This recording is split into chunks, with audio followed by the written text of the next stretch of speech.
ప్రచారం ముగిసింది. మైకులు మూగబోయాయి. ఇక రేపు బటన్ నొక్కడొక్కడే మిగిలింది. దీంతో 2 నెలలుగా ప్రచారంలో బిజీగా గడిపిన నాయకులు ఇప్పుడు కొంచెం రిలాక్స్ అవుతున్నారు. మనం ఇప్పుడు చూస్తున్న visuals Telangana CM Revanth Reddy football ఆడుతున్న దృశ్యాలు.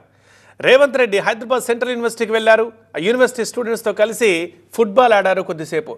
సీఎం రేవంత్కి స్పోర్ట్స్లో ఫుట్బాల్ ఆట ఇష్టం కావడంతో ఆయన ఖాళీ దొరికినప్పుడల్లా స్ట్రెస్ బస్టర్ కోసం ఫుట్బాల్ ఆడుతూ ఉంటారు.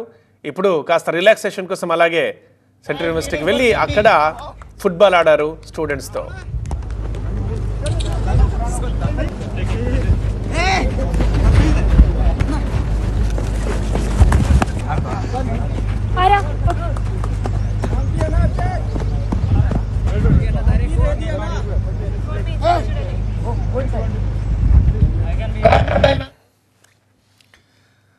గత 2 నెలలుగా అందరూ నాయకులు ప్రచారంలో బిజీగా ఉన్నారు. సో విమర్శలు కావచ్చు, మాటల దాడి కావచ్చు, హామీలు, వాగ్దానాలు ఇలా మాట్లాడుతూనే ఉన్నారు, తిరుగుతూనే ఉన్నారు. ఎన్నికల ప్రచారంలో తడిసి ముద్దైపోయారు. ఇప్పుడు ప్రచారం ముగిసింది. ఇక రేపే ఎన్నికలు ఉన్నాయి. సో బటన్ నొక్కడం మాత్రమే మిగిలింది. ఇక ఇవాళ దీంతో కొంచెం రిలాక్సేషన్ కోసం నేతలందరూ వాళ్ళ పనుల్లో నిమగ్నమయ్యారు, కాలక్షేపం చేస్తున్నారు. ఆ క్రమంలోనే మనం చూస్తున్నాం తెలంగాణ సీఎం రేవంత్ రెడ్డి సెంట్రల్ యూనివర్సిటీకి వెళ్ళి స్టూడెంట్స్తో ఫుట్బాల్ ఆడారు.